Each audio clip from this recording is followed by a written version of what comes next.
ஞானிகளுடைய உபதேச கருத்துக்களை நாம் கேட்டாலே அதில் எத்தனையோ உட்பொருள் மறைந்திருக்கிறது என்பது நமக்கு புரிய வரும். அதுபோன்ற ஒரு தத்துவத்தை தான் ஈஸ்வர பட்டர் இங்கே மூகாம்பிகை என்று நாம் வணங்கினாலும் அந்த மூகம் என்பதற்குண்டான விளக்கங்களை, அதாவது கோலமா மகரிஷியால் தத்துவமாக உணர்த்தி வெளிப்படுத்தப்பட்ட அந்த தத்துவத்தை அதனுடைய விளக்க வழியாக இதிலே கொடுக்கின்றார்கள். ஆக மூகம் என்றால் உள் நின்று மௌனமாக நமக்குள் இயங்கக்கூடிய அந்த சக்தி, அதுதான் உயிரின் சக்தி.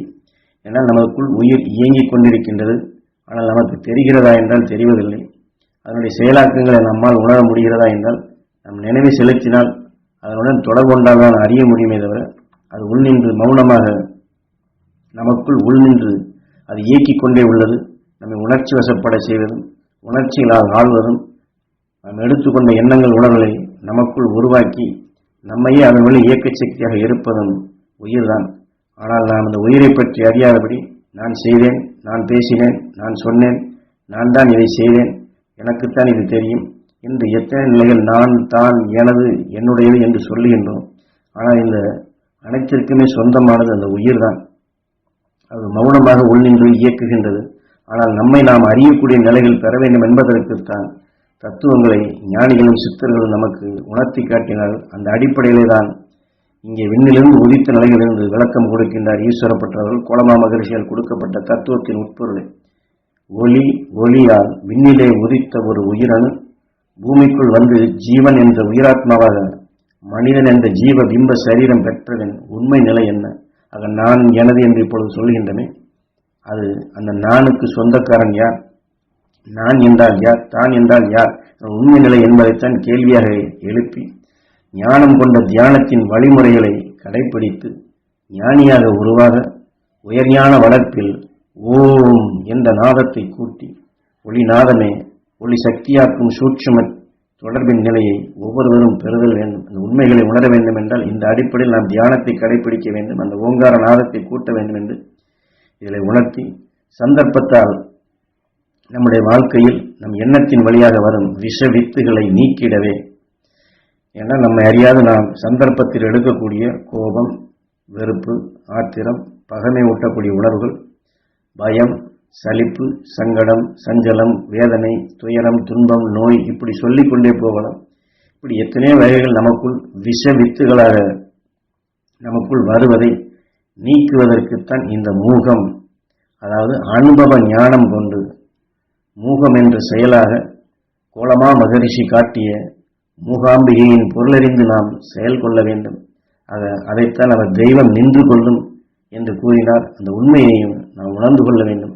நம் உயிராத்மா தெய்வ சக்தியாக வளர்ச்சி கொள்ள அறிவின் ஆற்றல் விவேகம் கொண்டு நாம் அதன் வழி செயல்பட்டு ஜீவகாருண்யம் ஒழுக்கம் என்ற நற்பண்புகளால் உண்மை பொருளை ஈர்த்து கொள்வதே தியானத்தின் மூலமாக. நாம் ஏன் தியானம் செய்ய வேண்டும், எதற்காக செய்ய வேண்டும், அதில் என்ன இருக்கின்றது என்பதன் நாம் உயர்ந்த சக்திகளை வளர்ப்பதற்குண்டான முறைதான் தியானம் என்றாலும் அதில் ஜீவகாருண்யம் ஒழுக்கம் நற்பண்புகள் வளர வேண்டும்.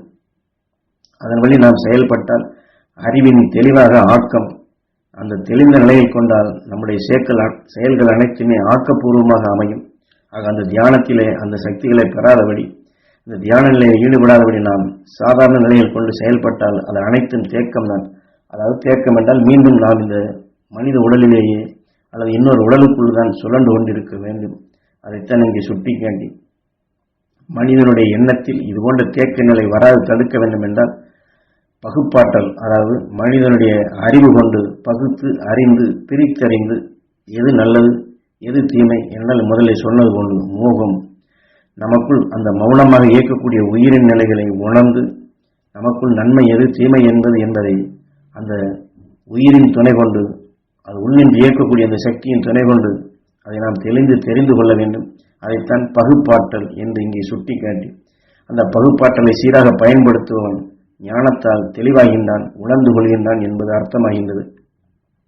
அவ்வாறு தன்னை உணர்ந்து கொள்ளும் நிலையில் குணங்களின் எதிர் மோதல்களை தெளிந்து ஞானி ஒருவன் கருத்தில் நற்குணங்களை தனக்குள் மேலும் மேலும் உரமாக்கிக் கொள்ள வேண்டும் என்பதன் முக்கியத்துவத்தை காட்டுவதற்குத்தான் கோலமா மகரிஷி அவர்கள் தீமையான குணங்களின் கேடுகளை உலகினுக்கு உணர்த்தி உண்மை பொருளாக மெய்ப்பொருளாக உணர்த்துகின்றார். ஆக எதிர் மோதல் என்றால் முதலிலே சொன்னோம் அல்லவா, கோபம் வருகின்றது, எரிச்சல் வருகின்றது, ஆத்திரம் வருகிறது என்றால் இதெல்லாம் நம்மை அறியாது நம் மீது மோதக்கூடிய சில மாறுபட்ட உணர்வின் மோதல்களால் தான் கோபம் வருவதும் ஆத்திரம் வருவதும் பயம் வருவதும் சலிப்பு வருவதும் இதெல்லாம். ஆக இவைதான் நமக்குள் சென்று நற்குணங்களை நம்மை வளர விடாது, அது கேடுகளாக நமக்கு இயக்க சக்தியாக தீமை செய்யக்கூடிய நிலையாக நோயாக மனநோயாக மாறுகின்றது. ஆக இதிலிருந்தெல்லாம் நாம் உண்மை எது மெய் எது, இந்த தீமையான நிலைகள் நமக்குள் இயங்காத வேண்டும், எதை செய்ய வேண்டும் என்று இந்த மெய்ப்பொருளை காண வேண்டும் என்றுதான் அந்த ஞானி கோலம மகரிஷி உணர்த்தினார்.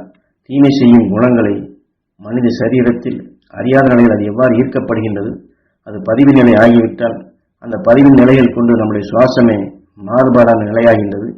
தீவென்ன பதிவாக அது வீரியமடைந்து நம் உடலுக்குள் தீமை செய்யக்கூடிய உணர்வுகள் அணுக்களாக அது வலுப்பெற்று அது உரமாகி கொண்டால் நம் சரீரத்தையே கடைசியில் பிணிக்குள் நோய்க்குள் வேதனைக்குள் துன்பத்திற்குள் அது சிக்கச் செய்து விடுகிறது என்பதை இதை அவர் சுட்டிக்காட்டுகின்றார். என்றால் தன்னுடைய அனுபவத்திலே தான் வாழ்ந்த காலத்தில் அவர் எத்தனையோ அரசனாக வாழ்ந்த காலத்தில் பல மற்றவர்களை அடக்கி ஆளக்கூடிய நிலையில் செயல்பட்டு பின்னாட்களில் உணரும் பொழுதுதான் இது எது தீமை எது நன்மை என்பதை அவர் உணரக்கூடிய பக்குவங்கள் அவருக்கு வருகின்றது. அதைத்தான் சத்துவமாக சாஸ்திரமாக தத்துவ பொருளாக அந்த அசுர சக்தியின் என்ன வலு வீரியத்தை தனக்குள் செயல்பட்ட அந்த அசுர சக்திகளை அது வலு வீரியத்தை அடைக்கிட வேண்டும் என்பதைத்தான் மூகம் என்ற மூகாம்பிகை சக்தி என்பதை சூட்சும பொருளாக உணர்த்துகின்றார். ஆக மனித சரீரத்தில் வாய்ப்பகுதியில் அடி நாக்கு தொடங்கி மூலாதார நாடியுடன் அதாவது புருவ மத்தியில் இணையும் ஒரு நாடி செயல்படும் விதம் உண்டு.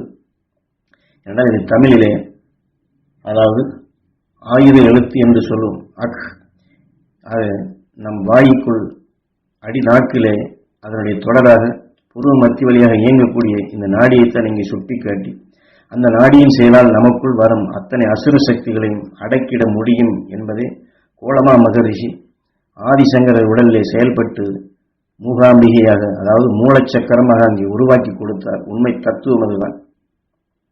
என்றால் நாம் சுவாசிக்கக்கூடிய அந்த மையப்பகுதி தான் அந்த அடிநாக்கு என்று சொல்லுகின்றமே தொண்டை பகுதி, அதில் இருந்து புருவ மத்திய வழியாக இதுதான் தொடர்ச்சியாக நம்மை உள் இழுத்து வெளி அந்த மூச்சை விட்டு இந்த வழியாகத்தான் எல்லாமே சகலமே உள்ளே வருகின்றது போகின்றது.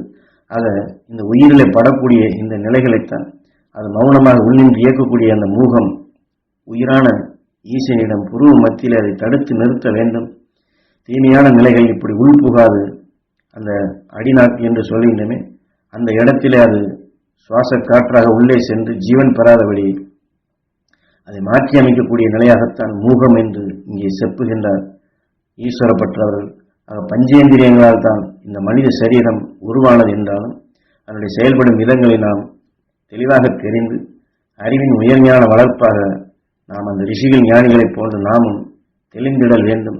ஆக பகுத்தறியக்கூடிய நிலைகள் மனிதன் ஆற்றல் பெற்றவன் என்பதை உணர்ந்து தன்னைத்தான் உணர்ந்து தனக்குள் இருக்கக்கூடிய தெய்வீகத்தன்மை அந்த மூகம் என்று சொல்லக்கூடிய நம் உயிரான ஈசன் இயக்கத்தின் நிலைகளை அறிந்து வளர்ச்சியின் வளர்ப்பாக உயிரோடு ஒன்றி அதை இந்த உண்மைகளை எல்லாம் மக்களுக்கு தெரியப்படுத்தி கோலமா மகரிஷி அவர்கள் உலகத்துக்கு எடுத்துக்காட்டாக அவர் போதனைப்படுத்திட்ட நிலைகளை அவர்கள் தங்களை தாங்கள் ஒவ்வொருவருமே உணர்ந்து கொண்ட நிலையை தான் யார் நான் யார் முதலிலே சொன்னது கொண்டு இந்த உயிரின் இயக்கம் என்ன, நான் என்றால் யார், தான் என்றால் யார், என்னுடைய செயல்பாடுகள் என்ன, இந்த உள் என்று இயக்கக்கூடிய இந்த இறை சக்தி உயிரை கடவுள் என்று சொல்லுகின்றமே மூகம் என்று சொல்லக்கூடிய அதனுடைய செயல் என்ன என்பதை சிந்தித்து தெளிந்து தான் உணர்ந்ததையெல்லாம் வெளிக்கொண்டு வந்து அறிவின் கருவூலமாக ஞான பொக்கிஷமாக அதையே கோலமா மகரிஷி அவர்கள் உலகினுக்கு ஈந்து மறைபொருளாக மனிதனுடைய குலம்